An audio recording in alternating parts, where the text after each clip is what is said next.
A bubble of first impressions. The high chamber hummed with an energy that vibrated in Mila's teeth. It wasn't a pleasant hum, more like the anticipatory thrum of a predator before a hunt. Light, refracted through the chamber's multifaceted dome, painted the assembly in shifting hues of violet and gold. The sheer scale of the place was breathtaking, or perhaps breath-stealing was a better description considering the knot of anxiety tightening in Mila's stomach. Delegates from a kaleidoscope of worlds filled the tiered seating. Beings of sculpted crystal sat beside floating jellyfish swathed in shimmering bioluminescence. Hulking insectoid creatures with chitinous exoskeletons rubbed shoulders with beings that resembled sentient clouds of gas. The air, carefully calibrated by the chamber's environmental systems, buzzed with a cacophony of alien languages, a symphony of clicks, whistles, and guttural pronouncements. Mila smoothed down the lapel of her newly tailored and rather unflattering diplomatic suit. The fabric felt stiff and alien against her skin. She glanced at the datapad clutched in her hand, the screen displaying the briefing notes for what felt like the 100th time. Each point, each carefully constructed phrase, swam before her eyes. She knew the information backwards and forwards, but the weight of the occasion threatened to crush her. Nervous? Ambassador Lyra's voice was a calming balm amidst the chaotic energy. Lyra, a woman carved from granite and draped in silk, possessed an aura of unflappable composure. Her dark eyes, sharp and intelligent, missed nothing. Mila managed a weak smile.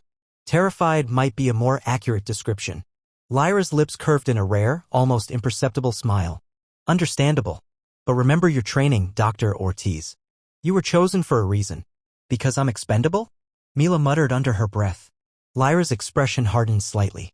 Because you possess a unique talent for understanding and communicating with non-human entities. A talent that could prove invaluable here. Mila nodded, forcing herself to meet Lyra's gaze. She knew the ambassador didn't entirely approve of her methods. Lyra preferred meticulous planning and strict adherence to protocol. Mila tended to improvise. A low, resonant hum filled the chamber, silencing the myriad conversations. All eyes turned toward the colossal archway at the far end where two towering figures emerged from the shadows. The Shivor apex. Mila's breath hitched. She had seen images, of course, countless simulations, but nothing could have prepared her for the reality. The apex were monstrous. Covered in thick, overlapping plates of obsidian armor, their bodies were a grotesque blend of reptile and insect.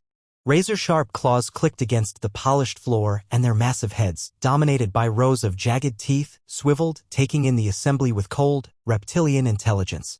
The council used the apex as enforcers. Judges, juries, and executioners all rolled into one terrifying package. They were the ultimate deterrent, the embodiment of the council's absolute power. Mila watched as the two apex took their positions flanking the central dais. The tension in the chamber ratcheted up another notch. The air crackled with anticipation and a healthy dose of fear.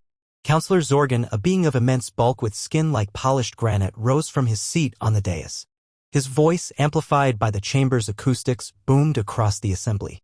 Let the proceedings commence. Another, more melodic voice echoed through the chamber, presenting the delegation from the planet Earth. A hush fell over the assembly. Every eye, from the multifaceted gaze of the crystalline beings to the shimmering orbs of the gas creatures, was fixed on the entrance. This was it. The moment humanity would be judged. Mila felt a surge of adrenaline. Her heart hammered against her ribs. She glanced at Lyra, who stood ramrod straight, her face an impassive mask. The doors to the chamber swung inward, revealing the human delegation. Leading the way was Secretary General Anya Sharma, her face pale but determined. Behind her were representatives from various nations, scientists, diplomats, and Mila. As they walked into the chamber, Mila couldn't help but notice the apex. They towered over the humans, their presence radiating menace. She saw delegates from other worlds subtly shift away from the aisle as if proximity to the humans somehow increased their own vulnerability. One of the apex shifted its weight, its massive tail dragging along the floor with a sound like grinding stone. Mila focused on them, her scientific curiosity momentarily eclipsing her fear. She observed their posture, the subtle movements of their armored plates, the way their eyes darted around the room. And then she saw it. A slight twitch in the creature's ear, a subtle flattening against its skull. It was barely perceptible, but to Mila it was unmistakable. The apex was stressed. Her instincts took over. Protocol, diplomacy, the fate of humanity, all of it faded into the background. She couldn't ignore what she was seeing. The apex, these fearsome creatures that inspired terror across the galaxy, were afraid. Without thinking, Mila broke ranks. She moved towards the nearest apex, her footsteps echoing in the unnerving silence of the chamber. Gasps rippled through the assembly. Lyra's eyes widened in disbelief, her composure momentarily cracking. Counselor Zorgan's voice boomed again, laced with anger. What's the meaning of this? Mila ignored him.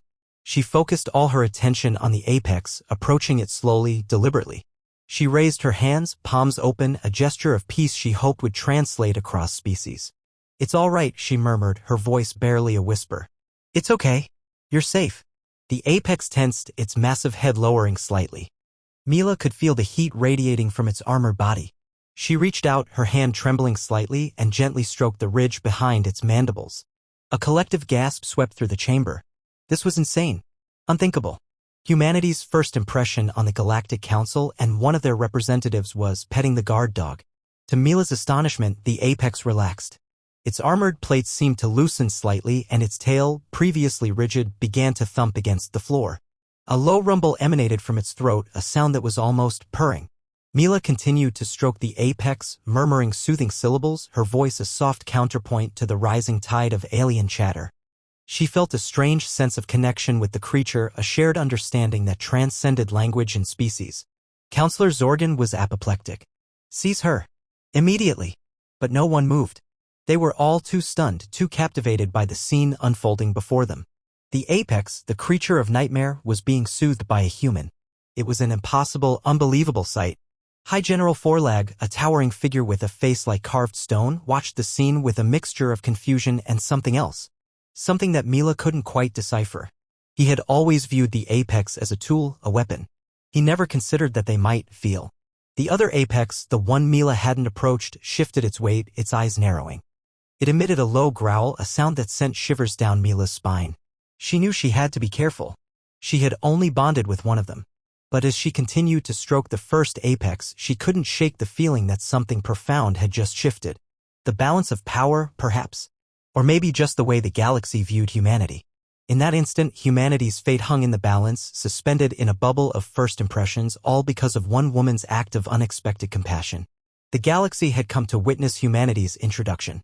What they got was a lesson in the unpredictable power of empathy. The apex of fear. Ragnar was a mountain of obsidian and steel. Even seated, his armored form towered over the council dais, eclipsing even the notoriously flamboyant Cthar diplomats with their bioluminescent plumage. His carapace, a patchwork of hardened plates and interlocking segments, gleamed under the artificial sun of the high chamber. Each plate was scarred, etched with the ghostly outlines of battles fought and won, a silent testament to the Shivor's brutal efficacy. From the depths of his armored cowl, twin crimson eyes burned with cold intensity, scanning the assembled delegates with predatory focus. His presence was a palpable weight, a suffocating blanket of dread that silenced the usual murmur of interspecies negotiation. The only sound was the rhythmic hiss of his respirator, a low, mechanical growl that seemed to vibrate through the very bones of the chamber. Mila, still standing near the human delegation, felt a shiver crawl down her spine, despite the chamber's carefully regulated temperature. She couldn't help but stare. The apex were legendary, mythical beasts weaponized by the council to keep order through fear. Before today, she had only seen them in holovids, their terrifying exploits narrated in hushed, reverent tones. Now, standing mere meters away from one, the sheer scale of the creature was overwhelming.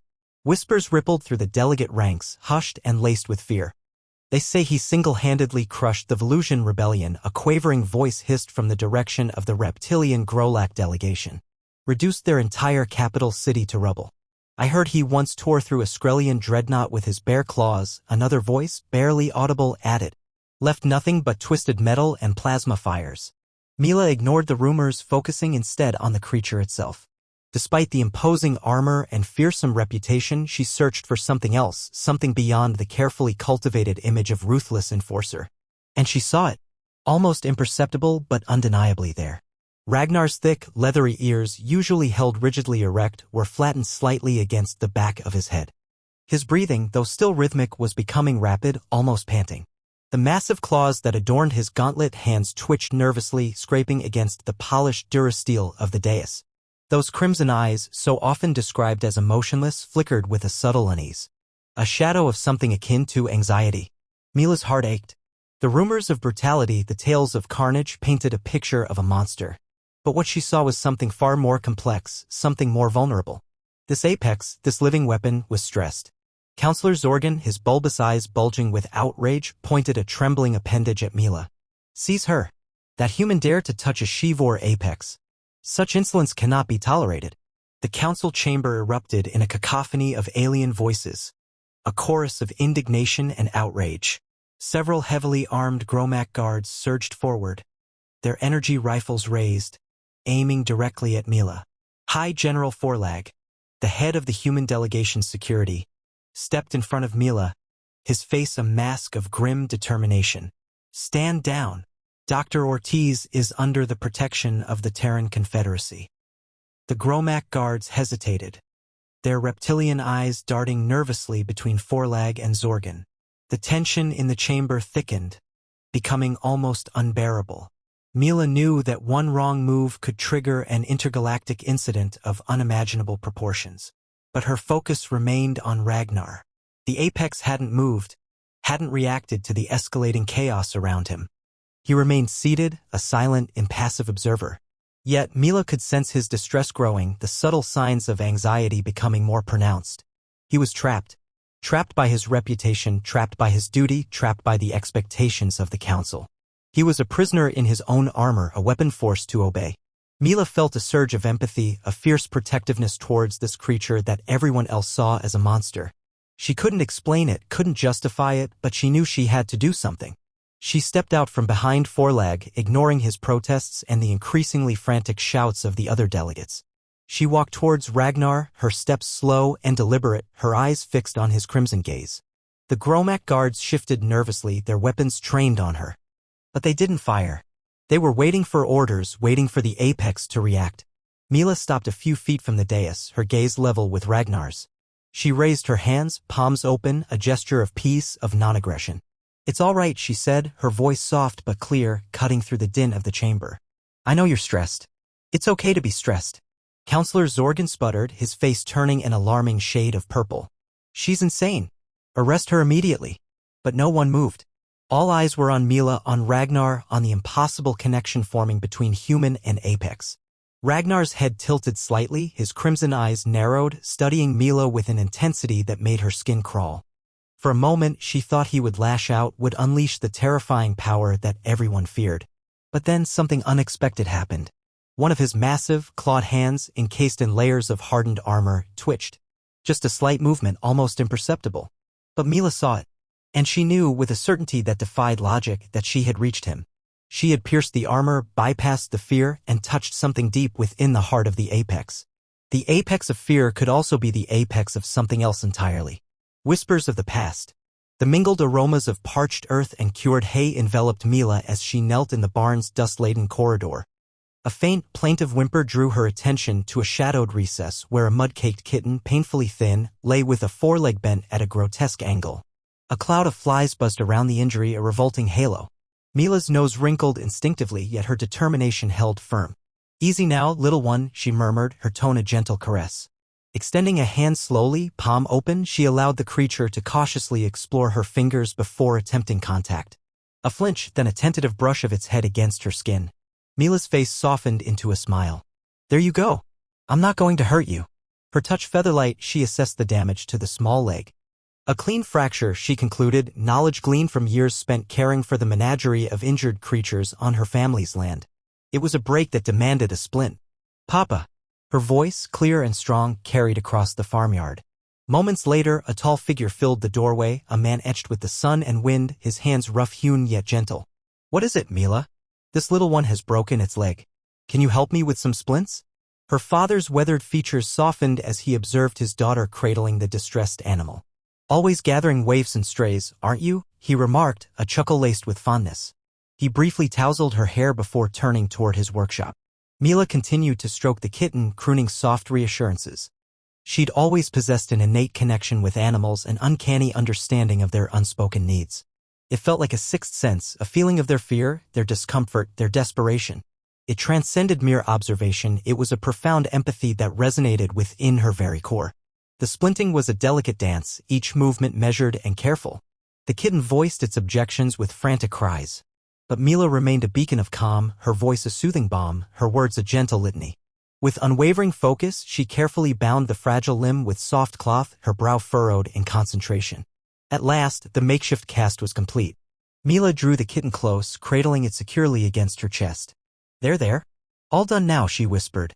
Exhausted but relieved, the small creature nestled into her embrace, its purr a fragile vibration against her skin.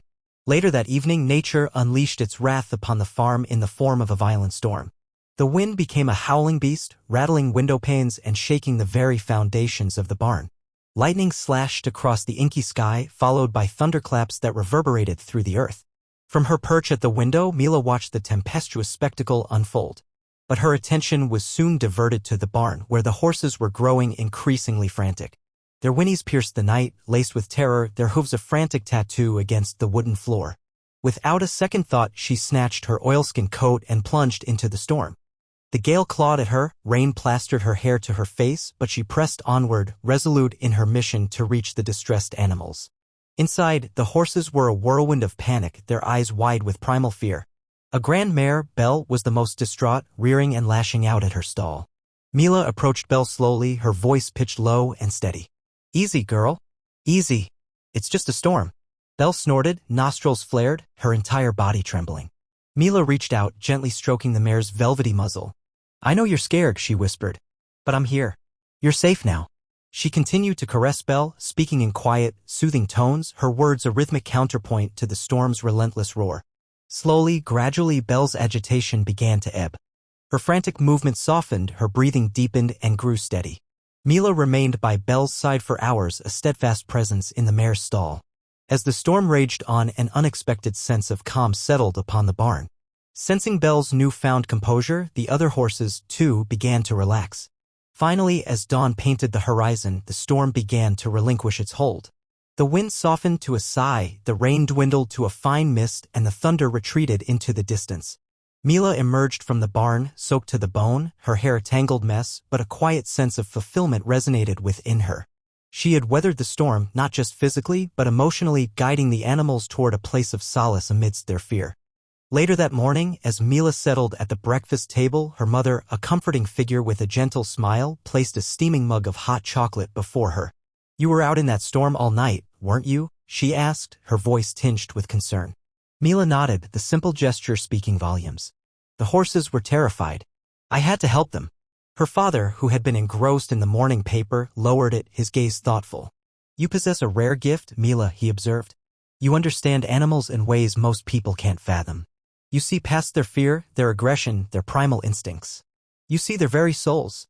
It's vital to discern the motivation for their behavior," her mother added. "Fear can provoke even the most docile creature to lash out. Comprehending this is the key to truly helping them." Mila looked at her parents, their faces warm with love and understanding. She knew they were right. Her empathy was more than just a gift. It was a solemn responsibility. It was her calling to use her innate understanding to aid those who couldn't advocate for themselves, to bridge the chasm between species, to unearth common ground in a world often fractured by division. As she savored the warmth of her hot chocolate, Mila's thoughts drifted toward the future, toward the boundless possibilities that stretched before her. She knew, with unwavering certainty, that she wanted to dedicate her life to understanding animals, to championing their cause, to safeguarding their well-being. She couldn't foresee the precise course her path would take, but she knew that it would be guided by her empathy, her compassion, and her unwavering belief in the power of connection. Even with creatures seemingly so different, armored in nightmares, the memory of the apex warrior Ragnar surfaced unbidden, and she wondered what kind of tempest roared within him. Against protocol, Mila was spellbound, not by the High Chamber's grandeur, but by the palpable strain emanating from Ragnar. The Shivor weren't just apex enforcers, they were intricate ecosystems of flesh and instinct. Her mind flickered back to Xenobiology 302, the hololecturer's monotonous voice echoing about Shivor sensory perception, acute olfactory prowess, registering even the faintest hormonal shifts, ultra-sensitive to barometric fluctuations. Then, the pivotal takeaway ingrained in her memory, and critically, the dermal ridges flanking their mandibles are key erogenous zones. Tactile input here generates a wave of tranquility, flooding the system with natural analgesics. Endorphins. He needed them. Desperately. She observed him reposition, the subtle chime of his armored plates betraying his discomfort. The almost imperceptible quiver in his legs spoke volumes. Beneath that imposing carapace, anxiety churned. The gathered gazes, the chamber's oppressive air, the sheer magnitude of the occasion, it was undoubtedly overwhelming him. He's near overload, she breathed, mostly to herself. Ambassador Lyra, until now an embodiment of serene diplomacy, scowled.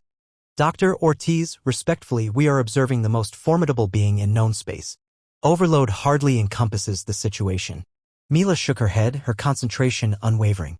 No, I mean profoundly distressed. Observe his bearing. The precise angle of his mandibles. The barely noticeable dilation of his. She paused, grasping for the correct Shivor anatomical designation. Carapace vents. Lyra's features tightened. Dr. Ortiz, your expertise lies in xenobiology, not Shivor psychoanalysis. Your insights are appreciated, however, this is a critical diplomatic juncture. We cannot risk any unforeseen consequences. Around them, the human delegation shifted subtly, their faces a tableau of trepidation and incredulity. Even the usually imperturbable Captain Alara looked distinctly unsettled. Unforeseen consequences are precisely what I'm trying to avert, Mila retorted, her tone gaining an edge. If Ragnar reaches his limit, a violent reaction is inevitable. It's a hardwired survival response. We must diffuse that potential. Diffuse it? How? Offering him a calming elixir. Lyra's rejoinder dripped with atypical acrimony. By understanding and meeting his biological imperatives. Mila pressed on. I genuinely believe I can assist. She edged forward, intent on approaching Ragnar. A hand seized her arm, a firm anchor. It was Alara. Doctor, with all due respect, this is sheer lunacy. You can't just stroll up to a Shivor apex and what? Give him a massage. It's not a massage, Captain. Mila clarified, striving to maintain her composure. It's specifically targeted tactile stimulation intended to release endorphins and quell anxiety. It's a death wish, a voice muttered from the rear. Mila disregarded the comment. Her gaze locked on Ragnar. He shifted anew, a low rumble vibrating in his chest. Scarcely audible, but Mila registered it. It validated her apprehension. He was teetering on the precipice. I realize it sounds insane, she conceded, softening her tone, almost pleading. But I've dedicated years to these beings. I understand their physiology, their behavioral nuances. I truly believe I can de-escalate this. And should you err? Lyra challenged, her words like sharpened steel. Misinterpret a tell? Incite a defensive surge? Mila swallowed hard, the weight of potential ramifications crushing her. She comprehended the hazards. The specter of catastrophic failure loomed. Yet inaction felt equally perilous. Then I will be mistaken, she responded quietly. But I am compelled to act. Gently, she disentangled Alara's grasp. Lyra began to protest, but Mila cut her off. Ambassador, with utmost respect, I am invoking Article 7, subsection C of the Xenobiological Intervention Protocol. I am acting in the overriding interests of the subject and the preservation of interspecies accord. It was a gamble, she knew. The protocol was typically reserved for extreme emergencies, like preventing species extinction. However, she had to attempt something. Lyra gaped, her face a study in disbelief. You're citing Article 7? Are you out of your mind? That protocol is for averting planetary collapse, not petting extraterrestrial behemoths. It's for forestalling disaster. And I'm convinced that's what we face. Mila stated, moving forward once more. This time, nobody impeded her. As she advanced towards Ragnar, the murmuring within the high chamber seemed to dissolve. She was aware only of the frantic drumming of her own pulse and the faint clicking of Ragnar's armor. She centered herself, concentrating on steady respiration. She needed to project an air of self-assurance, even if it felt like a facade. She drew closer, her movements measured and deliberate. She could sense the heat radiating from his armored form, detect the subtle metallic odor of his breath. He was even more colossal up close, a towering juggernaut of flesh and metal. She halted a few feet away, respecting his personal space. She didn't want to provoke him. She raised her hands in slow motion, palms facing outward, a universal sign of peace. Ragnar, she uttered, her voice low yet resonant. It's all right. I'm here to offer aid. She waited, suspended in anticipation. Ragnar's head canted slightly, his multifaceted eyes settling on her. She could discern intelligence within those depths, a spark of curiosity. This was it, the crux of the matter. With infinite care, she extended her hand toward his head, aiming for the dermal ridges behind his mandibles. Every instinct screamed at her to flee, to retreat, to safeguard her life. But she suppressed the dread, focusing solely on the objective. Her fingertips grazed the cool, sleek surface of his armor. She could perceive the faint vibrations of his body, the tautness of his muscles. And then she gently started to caress the ridges. The high chamber held its breath collectively. A touch of kindness. Mila advanced deliberately, her tread hushed against the gleaming durasteel, each footfall defying the suffocating tension that gripped the chamber. Ignoring Ambassador Lyra's escalating pleas and the ripples of dismay amongst the delegates, she fixed her gaze on Ragnar. Easy, she murmured, her voice a quiet balm meant for his complex auditory organs. I know this is intense. Just find your center.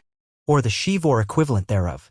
Hands held open, displaying peaceful intent, a crucial gesture when confronting an apex. Less than that courted oblivion. Yet, Mila felt neither reckless nor suicidal. Instead, she was propelled by an inexplicable impulse, an empathy that resonated with the creature's barely contained agitation.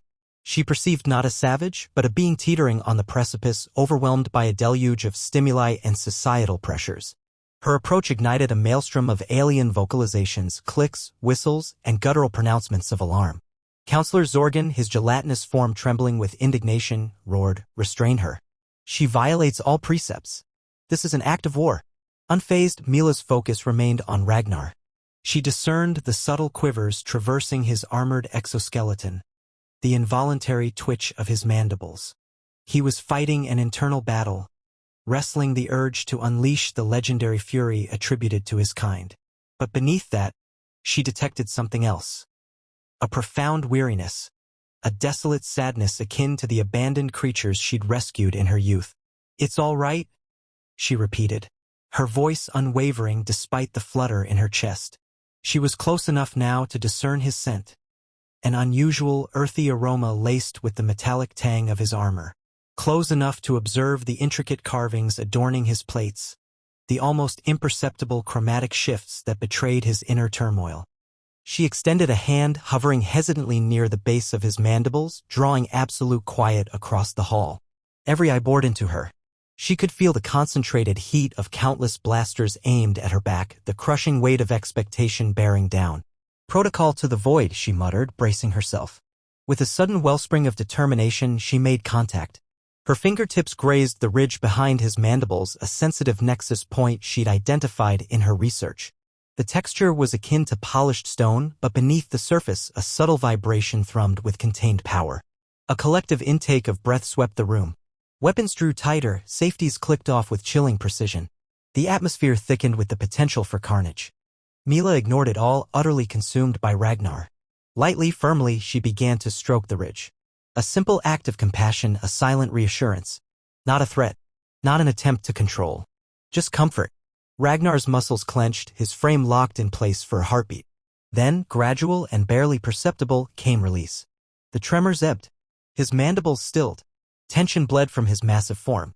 A low resonance emanated from deep within his chest, an ambiguous sound that wasn't quite a growl, nor a purr, but something strangely in between.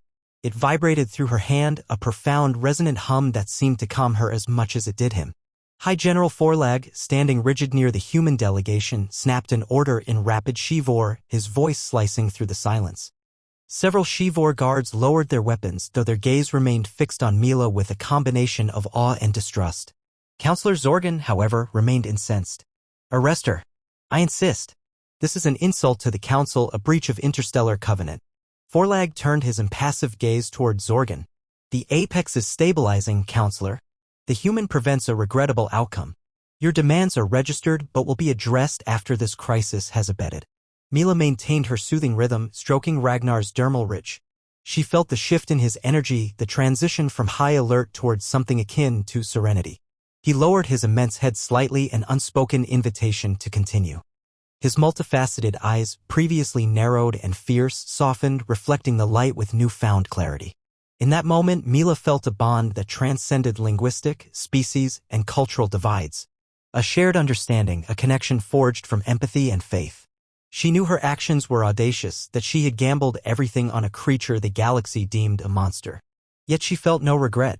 She had witnessed the anguish concealed by armor, the solitude lurking behind the fearsome mask. And she had answered with her only defense, kindness. As she continued to soothe the apex, she couldn't help but consider the fallout of her defiance. She had broken protocol, contested the Council's authority, and perhaps irrevocably altered the course of interstellar affairs. But perhaps, too, she had unlocked an opportunity for deeper understanding, a new age of cooperation and compassion. The rumble in Ragnar's chest intensified, a susurrus of contentment that echoed through the hushed hall. Mila offered a small, tentative smile, brimming with hope. Perhaps, just perhaps, she had done something worthwhile. Perhaps humanity had something to contribute that exceeded technology and weaponry. Perhaps, just perhaps, the universe was ready for a touch of grace. The beast befriended. The rough scales beneath Mila's fingertips softened almost imperceptibly. Beneath the chitinous plates, she could feel the tension bleeding away from Ragnar's massive frame. His breathing, which had been ragged and harsh, eased into a slower, deeper rhythm. The air, thick with ozone and the nervous sweat of 100 alien dignitaries, seemed to thin around them, leaving only the hum of the Council's power conduits and the whisper of her own heartbeat. Then it happened. A dull thud resonated through the chamber, a deep, rhythmic vibration that shook the very floor beneath their feet. Another thud, and another, each one echoing like a drumbeat in the stunned silence. All eyes dropped to the source, Ragnar's tail. The thick, armored appendage, capable of shattering plasteel, was thumping against the polished duranium floor. Not in anger, not in warning, but in contentment. The sound, so incongruous with the apex's fearsome reputation, shattered the carefully constructed facade of galactic order. It was as if a bomb of absurdity had detonated in the heart of the high chamber. Chaos erupted. Counselor Zorgan, a bulbous being from the Xylar Collective, sputtered with indignation. "Arrest her. Arrest her immediately. This is an outrage. A blatant violation of protocol. She's consorting with the beast." His voice, amplified by the Council's internal comms, echoed through the dome. Other delegates joined the cacophony. Accusations flew, demands for explanations mingled with panicked cries, and the unified front of the Galactic Council dissolved into a chaotic mess of alien languages and flailing appendages.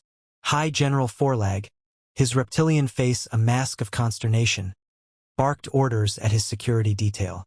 "Maintain order. Secure the perimeter. Someone get a medic to the apex now." But his voice, usually so commanding, was lost in the din. Forlag, for all his military prowess, seemed utterly bewildered by the unfolding situation. His primary concern shifting from galactic diplomacy to the immediate stabilization of the Shivor enforcer. Mila, oblivious to the pandemonium she had unleashed, continued to stroke Ragnar's mandible. Her focus remained solely on the creature before her, her touch gentle and reassuring. The tail thumps continued, a steady counterpoint to the rising tide of panic around them. She murmured softly, "Easy now, easy. You're all right." The Xylar delegate, Xylar, wrung his slender, multi-jointed hands.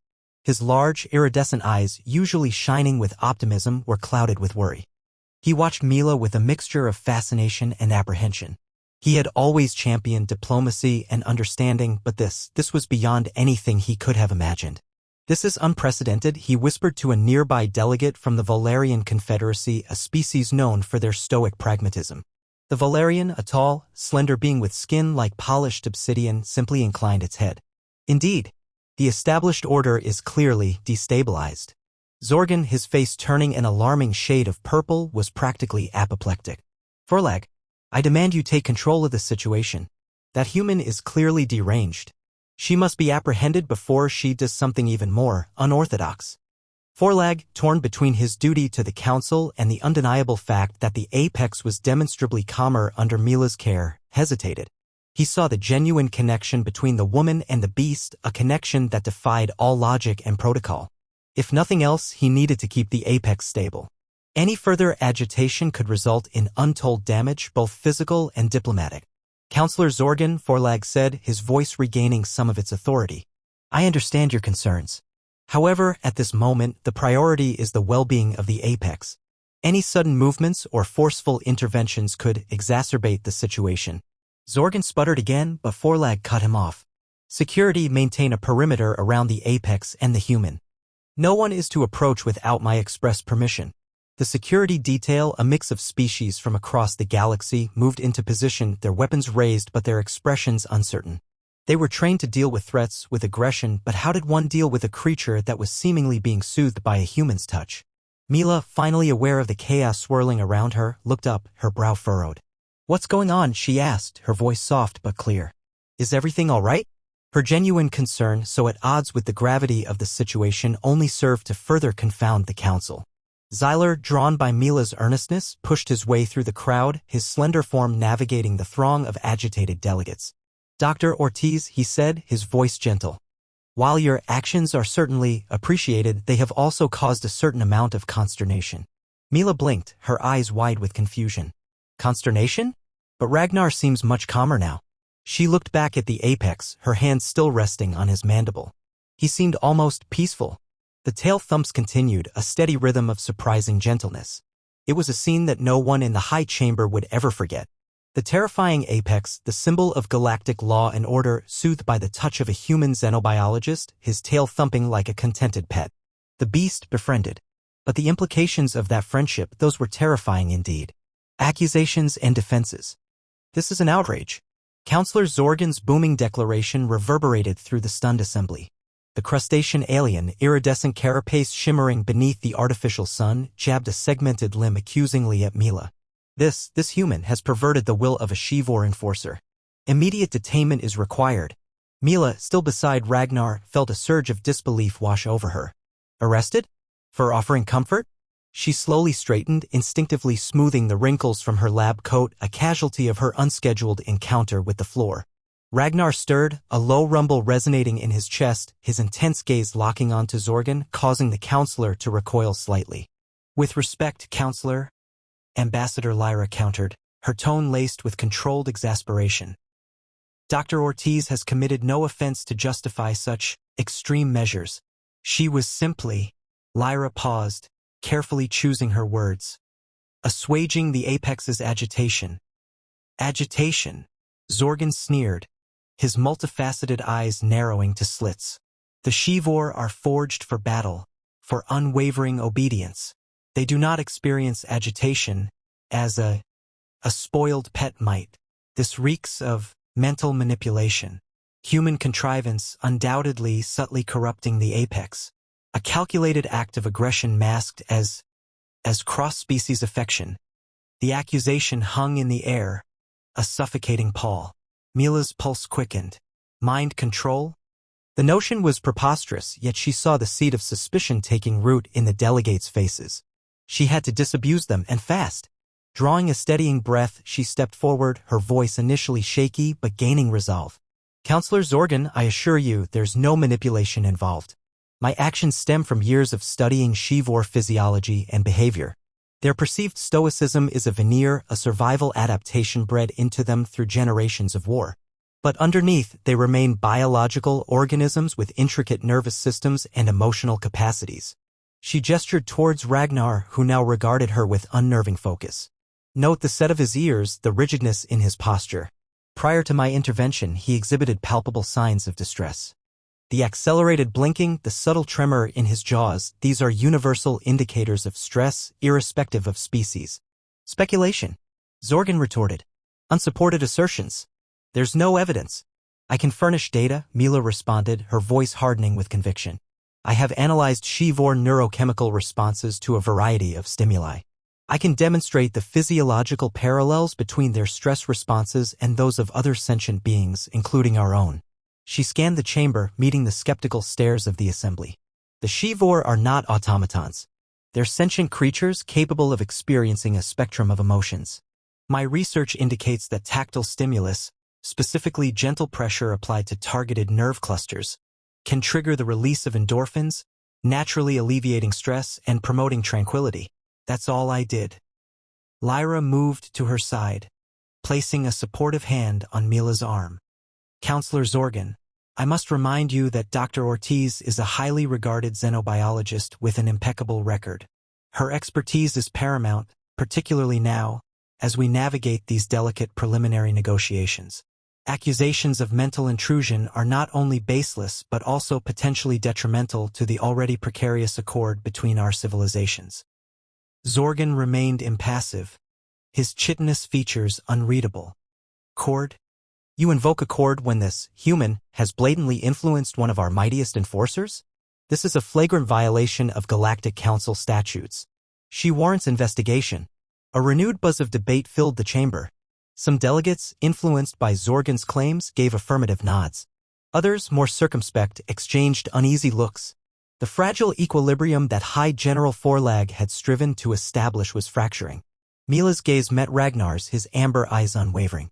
She couldn't decipher his thoughts, but she perceived a profound loneliness and fatigue lurking behind his formidable presence. He was a weapon, an icon of dread, yet he was also something more. He was an individual trapped within a role he likely never desired.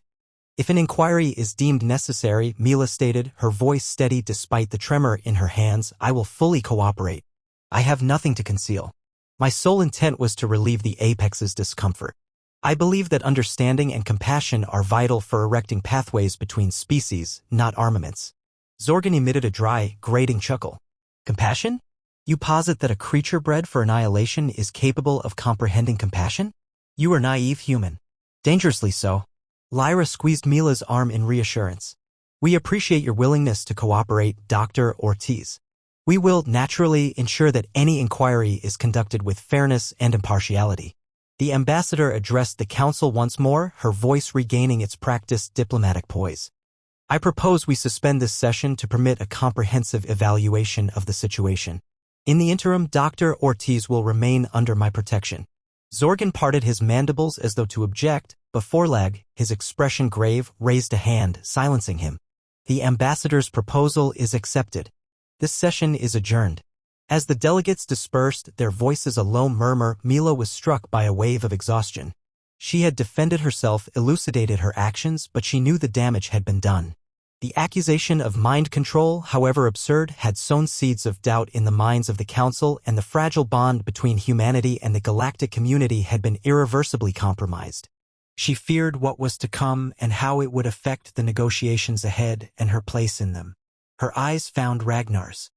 His tail bumped softly against the floor as he locked his gaze with hers, and for a fleeting moment, they were alone in the crowded chamber. The roar of agreement. Manipulation. Zorgan's shriek ricocheted around the colossal dome.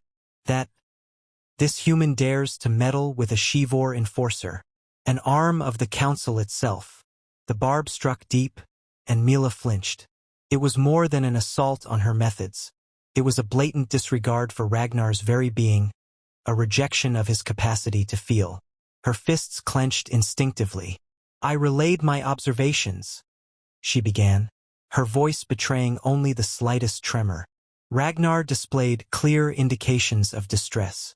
My interventions adhered to established protocols for cross-species empathy and fabrications.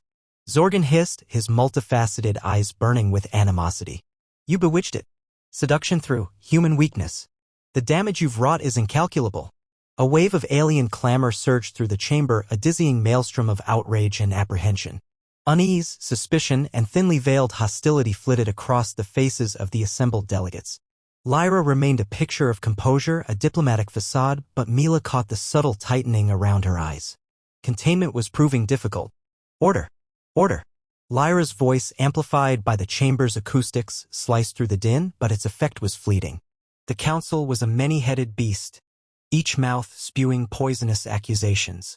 The human must be confined. Her motives demand scrutiny. A Shivor's fealty cannot be compromised so easily. The council is insulted. Despair threatened to engulf Mila. Her attempt at connection, her fervent desire to bridge the chasm between species, had detonated in her face. She had only succeeded in stoking the embers of xenophobia and distrust. She felt Ragnar stir beside her, his immense frame coiled with tension. Reaching out, she laid a hand on his armored leg, a silent offering of solace. It's all right, she murmured, unsure whether the reassurance was meant for him or herself. The council's infighting escalated, their accusations reaching a fever pitch. They were ignoring her, rejecting her explanations, treating her as a hazardous element to be neutralized. Suddenly, a sound cleaved through the bedlam, silencing the uproar. It wasn't a yell, not an enraged bellow, but something far more profound, more visceral. It was a resounding confirmation. A Shivor's agreement. The sound resonated in Mila's very bones, a primal force that rattled the foundations of the high chamber. Every head swiveled towards Ragnar, expressions frozen in a tableau of astonishment and dread. The roar wasn't merely loud, it was articulate, a declaration of intent that soared above linguistic barriers. It was a lucid, unequivocal endorsement of Mila's actions. The air thickened, electric with tension. The ensuing silence was oppressive, broken only by the whisper of the chamber's life support systems. No one dared to speak, to breathe, to stir. All eyes remained riveted on the apex enforcer, the living weapon that had just flouted the council's authority. Ragnar lowered his colossal head, his reptilian gaze locking with Mila's. The ferocity that had blazed moments before had vanished, replaced by a look. She hesitated to label it affection, yet its gentleness was undeniable.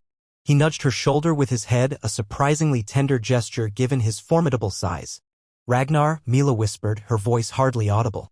He responded with a low rumble, a sound that vibrated deep within her. Then he committed an act that defied all precedent, a gesture that sent tremors of disbelief through the assembled delegates. He nuzzled her, pressing his armored head against her cheek in a blatant display of tenderness. A collective intake of breath swept through the chamber. This was unheard of. A Shivor enforcer, the very personification of cold, calculated aggression, exhibiting affection towards a human?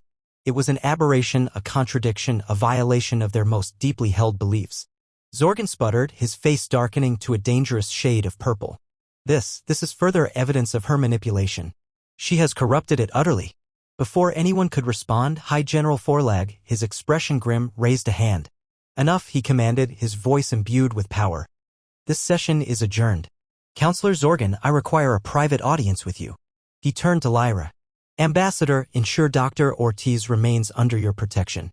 We will reconvene after a period of evaluation. With a final, assessing glance at Ragnar and Mila, Forlag turned and strode from the chamber, his imposing form casting a long shadow. The remaining delegates began to disperse, their faces reflecting a bewildering mix of confusion, fear, and morbid curiosity. Mila felt their gazes upon her, dissecting her, attempting to decipher the impossible bond she had forged with the apex. Xyler, the diplomatic counselor, approached them, his expression a blend of fascination and disquiet. Dr. Ortiz, he said, his voice lowered. This is remarkable. I confess I am at a loss to comprehend it. However, my interest is piqued. Perhaps the Shivor possessed depths previously unknown. He paused, his gaze turning to Ragnar. Enforcer Ragnar, he said, his tone formal. Your allegiance is duly registered.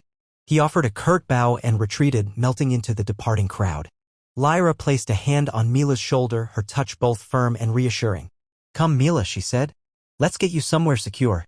This is far from over. Mila nodded, her mind reeling. She glanced up at Ragnar, his massive form towering over her. He met her gaze, his reptilian eyes displaying an unnerving degree of comprehension. He had chosen her. He had defied the council for her. As they exited the high chamber, with Ragnar flanking them like a silent sentinel, Mila couldn't escape the sensation that she had unleashed forces beyond her control.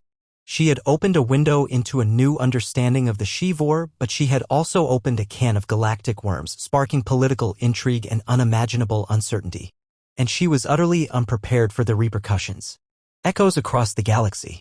Across the inky void, light years removed from the high chamber's incandescent glow, the apex enforcer designated Krell felt it. A subtle tremor in the shared consciousness, a ripple in the otherwise unwavering current of apex dominance.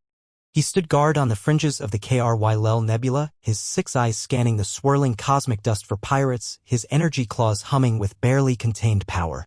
But now a discordant note vibrated within him, a fragility where only brute force had resided before. Krell snarled, a low rumble that echoed through the control room of the derelict freighter he used as a temporary outpost. The Krll pirates, scavenging for scraps among the nebula's remnants, scattered like space rats. What was this? Weakness? It felt alien, unwelcome. He tried to bury it, to crush it beneath layers of ingrained aggression, but it persisted, a subtle ache behind his chitinous skull. He wasn't alone. On the volcanic plains of Xylos, another apex, designated Vorn, paused mid-hunt. The air shimmered with heat and the ground trembled under his massive weight. He was tracking a pack of razorback Grll, creatures whose hides could withstand blaster fire. Normally, the thrill of the chase consumed him, the primal urge to tear flesh and break bone. But today, the instinct felt muted, replaced by a strange sense of pity. He watched the GRYL scurry into their burrows, their frightened cries echoing in the desolate landscape. Thorn lowered his head, his bioluminescent markings dimming. He didn't understand this reluctance, this unfamiliar aversion to violence.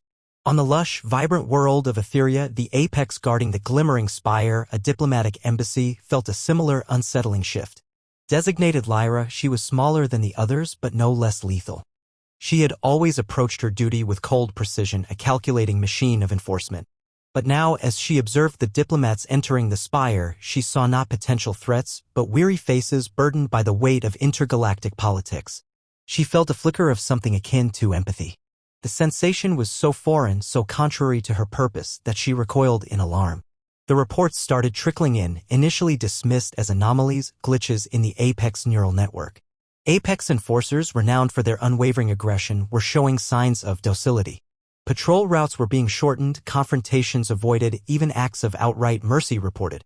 A band of space raiders caught red-handed attempting to sabotage a Hydraxian freighter were simply warned. A Skrellian colony facing starvation due to a crop blight received an unexpected shipment of nutrient paste courtesy of their Apex overseer. The Galactic News Network buzzed with speculation. Conspiracy theories flourished like space fungus. Some claimed it was a virus, a biological weapon designed to cripple the Apex. Others whispered of mind control, of a shadowy organization manipulating the galaxy's most formidable enforcers. But the truth, though far simpler, was far more unsettling. In the gleaming towers of the Astran hegemony, political analysts worked feverishly, poring over data streams and holodisplays. Dr. Eris Thorn, a specialist in galactic power dynamics, addressed a panel of his colleagues, his voice tight with apprehension. The implications are staggering, he said, gesturing to a complex holographic projection of the galaxy. The Apex are the linchpin of interstellar law. Their presence, their reputation for unyielding force, maintains a fragile peace. If that breaks down. But what's causing this change? Counselor Morana demanded, her brow furrowed with concern. A virus? A weapon? Thorn shook his head. The evidence points to something far more unconventional. It began with the Ortiz incident. A collective murmur filled the room. The Ortiz incident. The phrase had become shorthand for the unprecedented moment when a human xenobiologist had seemingly pacified an Apex enforcer with a gentle touch. Ragnar's behavior has clearly impacted the Apex hive mind, Thorn continued. They are linked, connected in ways we don't fully understand. His shift in behavior, however slight, has created a ripple effect, an echo that resonates across the galaxy. But how can one interaction trigger such a widespread change? Morana pressed. They are bred for obedience, for aggression. Their programming is absolute. Perhaps, Thorn said, his voice laced with uncertainty, their programming isn't as absolute as we believed. Perhaps there is a vulnerability, a hidden capacity for something more. Another analyst, a young woman named Lena, spoke up, her voice hesitant. Could it be empathy? The reports of mercy, of compassion, it's unprecedented, but is it possible? The room fell silent. The concept seemed absurd, almost heretical. Empathy. In the Apex. It defied everything they knew about the species. But the evidence, however unsettling, was undeniable. If the Apex are capable of empathy, Thorn said slowly, then the entire galactic power structure is about to undergo a radical shift. Their role as enforcers will be compromised. Alliances will crumble. New powers will emerge.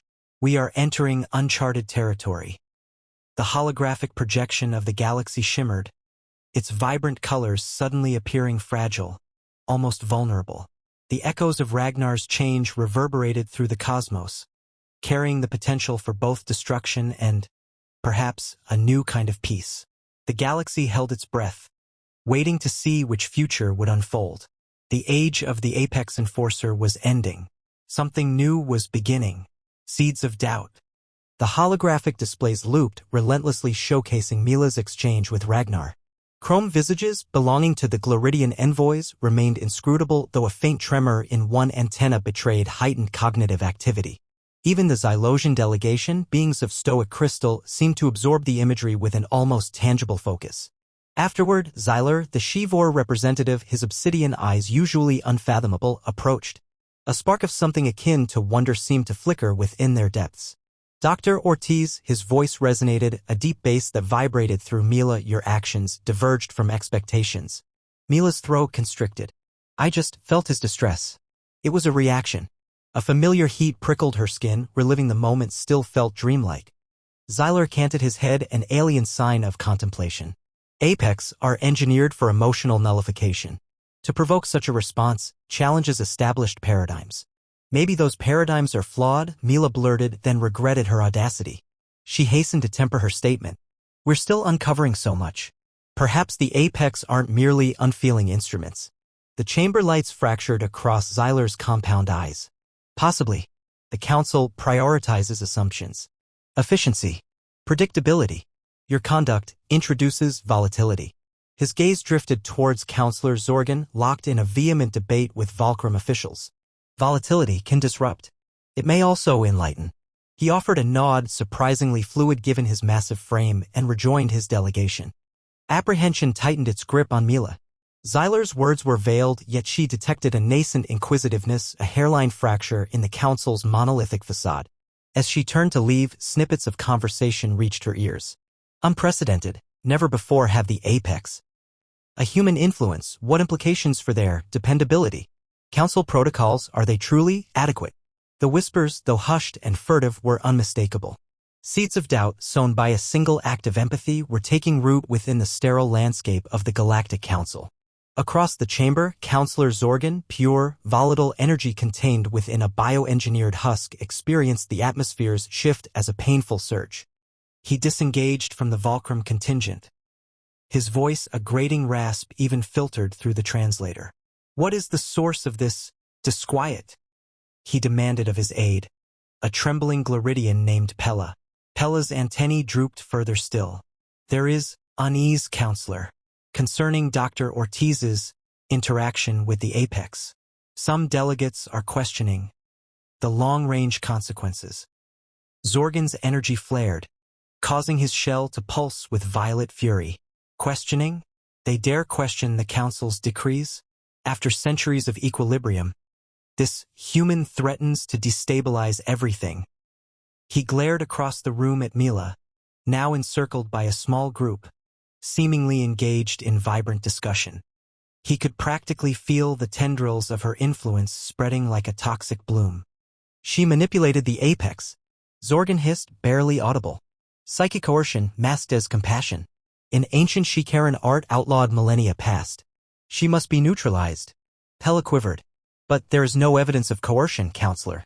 The Apex responded to her benevolent gesture. It was witnessed by all. Zorgan scoffed. Benevolence? Do not be so gullible, Pella. Benevolence is a weapon wielded by the weak to subvert the strong. Ortiz is a menace and instigator of chaos. We must discover a means to discredit her, to remind these imbeciles that the Council is the sole guarantor of order in this galaxy. He clenched a fist, his energy crackling. He had spent eons cultivating his power, forging alliances, and quashing dissent. He wouldn't allow a single sentimental human to undo his life's work. He refocused on the Volcrum delegation, forcing a veneer of composure. He needed to reinforce his bonds, to remind them of the virtues of stability and the peril of unchecked sentiment. He would remind them that the Apex were not pets to be coddled, but instruments of power. He would extinguish these sparks of uncertainty before they ignited into outright rebellion. The galaxy's delicate equilibrium depended on it. And he, Counselor Zorgan, would not permit failure. A council under siege. The High Chamber, usually a paragon of hushed efficiency and measured pronouncements, thrummed with agitated energy. Screens shimmered with incriminating data, dire alerts, and carefully curated propaganda designed to demonize Dr. Mila Ortiz and, by implication, all of humankind. Zorgan, his carapace reflecting the artificial light like obsidian, surveyed the burgeoning pandemonium with cold satisfaction. Amplify the Ortiz narrative, he croaked to his flustered Grathian aide. Underscore her capriciousness. Her idealism. Present her as a menace to established protocols. The resulting reports were a tapestry of lies. Mila was cast as a reckless interloper, a foolish idealist, a potential puppet of the Apex, anything but the conscientious scientist she truly was. Spurious quotations were attributed to her, meticulously engineered to kindle suspicion and breed unease. Altered images depicted her features twisted into grotesque expressions, her interactions with Ragnar perverted into flagrant breaches of decorum. Ambassador Lyra, weariness etched into her face, observed the digital onslaught from her delegation's alcove. "This is unconscionable," she declared, her voice a taut wire of suppressed indignation. "They're perverting reality." Mila, standing beside her, felt a chill snake down her spine. The sheer magnitude of the defamation campaign was overwhelming. "They're trying to isolate us," she whispered, her voice barely audible. "To sever our connections to any potential allies." Lyra squeezed Mila's arm, her grip surprisingly strong. "We anticipated opposition, Mila. But this is a coordinated offensive." The council session unfolded as a carefully staged drama. Delegate after delegate rose to voice reservations regarding humanity's untested comprehension of interstellar affairs and the potentially disruptive nature of their singular approach to the apex. The carefully phrased objections oozed with condescension and barely concealed hostility. Lyra parried their attacks, her voice ringing with unwavering conviction as she defended Mila's actions and championed humanity's motives. She spoke of empathy, mutual understanding, and the prospect of a new epoch of collaboration. But her appeals seemed to vanish into the ether, swallowed by the rising swell of trepidation and distrust. "They're not receptive," Mila murmured, her hope waning with each dismissive pronouncement. "Their decisions are sealed." Back in their temporary lodgings, the air hung thick with apprehension. Grok, his multi-jointed appendages manipulating a scavenged console, emitted a frustrated grunt. "They've barricaded the network like a Shivor's death grip. Next to impossible to unearth anything substantial." "Substantial?" Mila inquired, her pacing growing more frantic. "Substantial like what?" Grok looked up, his reptilian gaze narrowing. "Substantial like the Council's been diverting resources from the outer sectors for decades. Substantial like Zorgan's been feathering his nest with credits earmarked for disaster relief. Substantial like the Shivor's been deliberately instigating skirmishes to validate their presence and consolidate their power." Mila halted her pacing, her eyes widening in disbelief. "You can access that." "Potentially," Grok replied, a ghost of a smile playing on his lips. "Given the right access protocols. And perchance I am acquainted with an individual who is indebted to me." He resumed his work, his digits flying across the console with invigorated purpose. The hours edged by with glacial slowness. Lyra continued her rearguard action in the high chamber while Mila and Grok toiled relentlessly in their confined quarters, fueled by stimulants and mounting despair. The holographic displays continued their relentless barrage of disinformation, portraying Mila as a malignant force and humanity as an impending cataclysm. Finally, Grok emitted a triumphant shout. "Eureka! It's buried deep, cloaked in multiple layers of encryption, but I've cracked it." He retrieved a series of data files, revealing an intricate web of illicit transactions, coded communications, and incontrovertible evidence of the Council's malfeasance. The sheer audacity of the deception was staggering. "This is it," Mila breathed, her voice a blend of anticipation and disbelief. "This could alter everything." "Don't celebrate prematurely," Grok cautioned. "They'll attempt to suppress it. They'll seek to discredit it. They will be coming for us." He paused, a flicker of something approaching respect in his eyes. "However, it's a beginning. And perhaps, just perhaps, it's enough to sow a seed of doubt in the minds of those who are willing to perceive the reality." As Mila began to format the evidence into a comprehensible presentation, a warning klaxon erupted through the quarters. Crimson lights pulsed and a synthesized voice declared, "Security breach detected. Unauthorized access confirmed. Lockdown sequence initiated." Grok cursed under his breath. "They're onto us. They're closing in." Mila glanced at the incriminating files, then at Grok, a steely resolve hardening her expression. "Then let's ensure they receive a clear view of our findings before they silence us." The door to their quarters was breached with explosive force, and a contingent of heavily armored council sentries stormed in, their energy weapons raised and ready. The battle for truth had commenced. Truth revealed. The holoscreen shimmered, the Galactic Council's emblem, once a symbol of galactic governance, now felt like a brand seared onto a lie. Mila inhaled deeply, finding a steady anchor in Ragnar's stoic presence. He stood beside her, a silent sentinel of obsidian radiating a calm that battled the frantic drumbeat in her chest. The data crystal felt heavy in her palm, a fulcrum on which the fate of worlds teetered. "Counselors," she announced, her voice amplified across the echoing chamber, "we come not as petitioners, but as truth-bringers." Counselor Zorgan's reptilian gaze narrowed, his scaly features barely masking a volcanic fury. "Ortiz, your presence here was sanctioned to address allegations of illicit contact with an Apex enforcer. This dramatic spectacle is superfluous. That illicit contact, Mila retorted, her voice gaining purchase, unveiled information paramount to the safety and integrity of this entire galaxy. She indicated the holoscreen with a flick of her wrist. Proof of council corruption meticulously buried for generations. A murmur rippled through the assembled delegates. Xyler, the Shivor representative, inclined his head, his multifaceted eyes gleaming with undisguised curiosity. He had been an unexpected voice of reason during a previous impasse. Present this evidence, Dr. Ortiz? Mila nodded, initiating the data crystal. The screen erupted with images. Clandestine financial transactions diverting funds to council members' phantom corporations. Doctored sensor readings justifying the plunder of resources from supposedly uninhabited planets. Suppressed records detailing the brutal silencing of dissenters. The initial file Grok unearthed exposed a clandestine council session. A bald-faced attempt to manipulate galactic news outlets and smear humanity. The recording began, Zorgan's voice, a venomous rasp, filling the space. Humanity is a blight, a cancer threatening to consume the galaxy. We must control the narrative, depict them as erratic, perilous. Their unorthodox rapport with the apex serves our designs perfectly. Ragnar subtly shifted beside her, a low rumble vibrating in his chest. Mila placed a steadying hand on his plated arm. He was her bulwark, a fact she leaned into.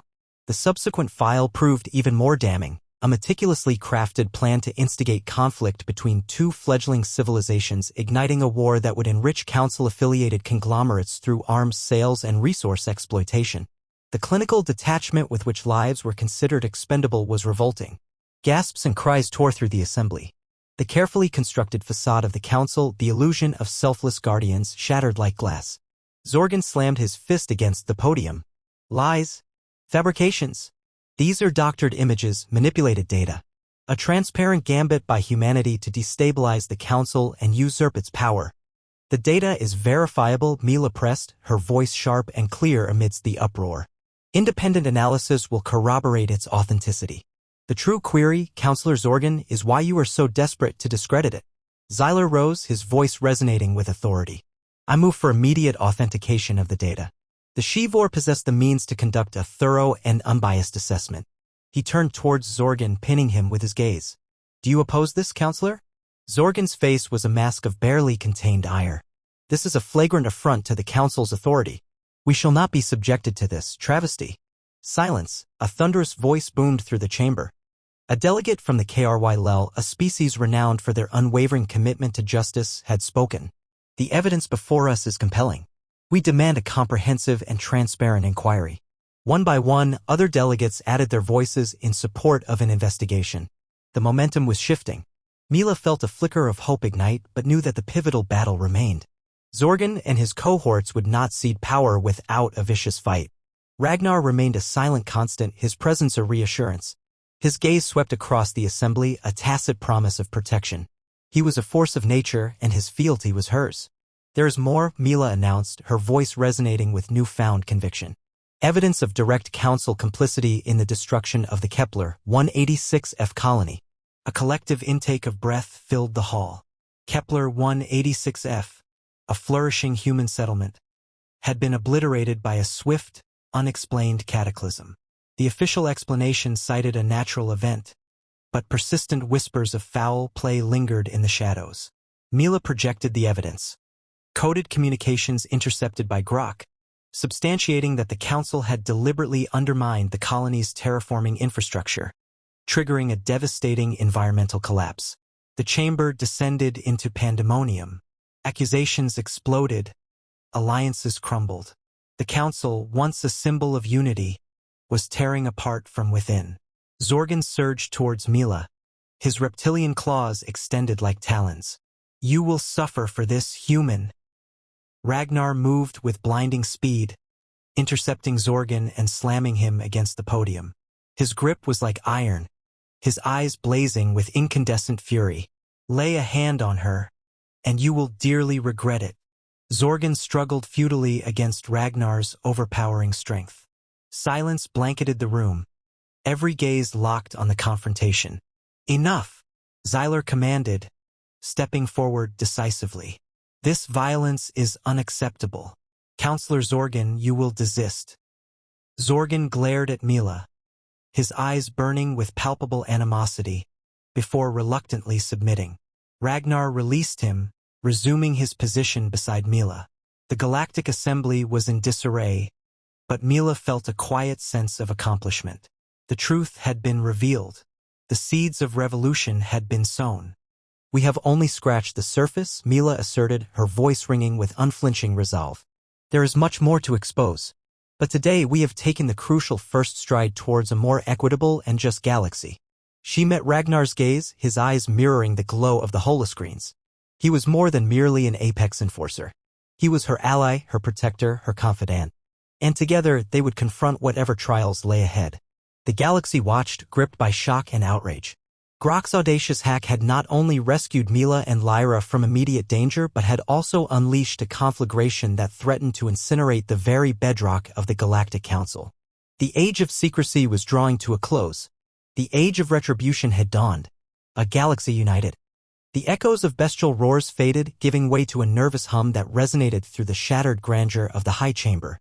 Veins of fractured, transparent aluminum laced the floor, a harsh reminder of Zorgan's desperate, failed assault. But the damage went beyond mere aesthetics. It had cleaved into the very bedrock of the Galactic Council's authority. Mila's pulse still throbbed a frantic rhythm against her throat as she stood beside Ragnar. The apex, usually a figure of stark intimidation, now emanated a restrained watchfulness. His heavy hand rested lightly on her shoulder, a reassuring weight that offered solace. Xyler, the Shivor envoy, advanced, his chitinous visage angled in what Mila now recognized as a sign of respect. The evidence presented with such human grace, he declared, his voice deepening with newly found conviction, compels a reckoning. The Shivor joined the chorus demanding justice. A wave of murmurs swept through the assembled delegates. A delicate tone chimed as a notification bloomed across the holographic display. The Valantian Collective, famed for their unwavering adherence to galactic edicts, pledged their support for a full inquiry. Next came the Andromedan Confederacy, their emissary, a radiant, living constellation affirming their dedication to a revitalized council built upon transparency and equity. A sea change had begun. Voices previously muted by the council's unchecked might, planets plundered for their wealth or ignored in their suffering, now rose in defiance. The proof Grok had risked everything to expose, united with Mila's courage and Ragnar's unforeseen shift in allegiance, had shattered the council's gilded facade, revealing the decay festering beneath. Ambassador Lyra, relief carving lines into her face, approached Mila. "You've done it," she breathed, her voice thick with emotion. "You've ignited hope." Hope! A fragile ember in a cosmos scarred by strife and corruption, yet it flickered to life in the delegates' eyes, in the tentative smiles exchanged between species that had long regarded one another with suspicion.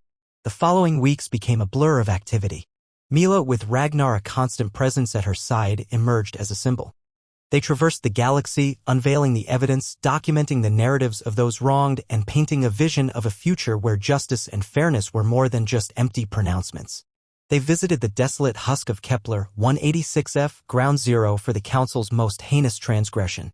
Mila stood amidst the barren expanse, her spirit aching for the lives extinguished, and swore to prevent such an atrocity from ever recurring. Ragnar, his towering form a silent guardian, seemed to mirror her grief, his normally impassive features softened by a flicker of something akin to remorse.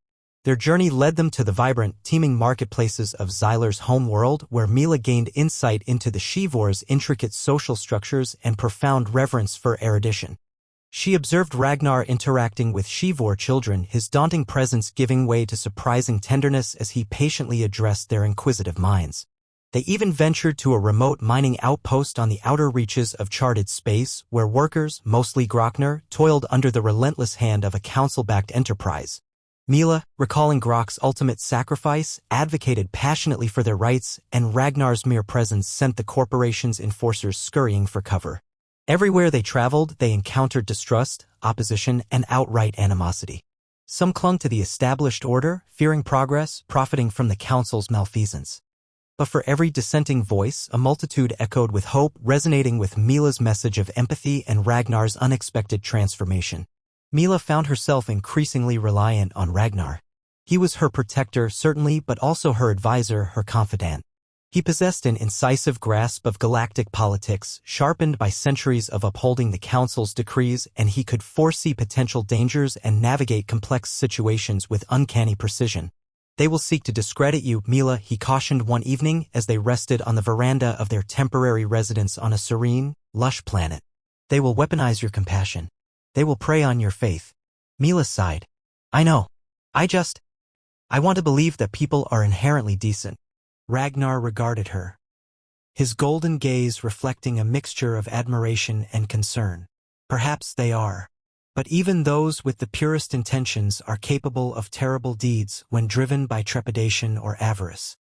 The Galactic Council's reformation proved to be an extended and exhausting ordeal.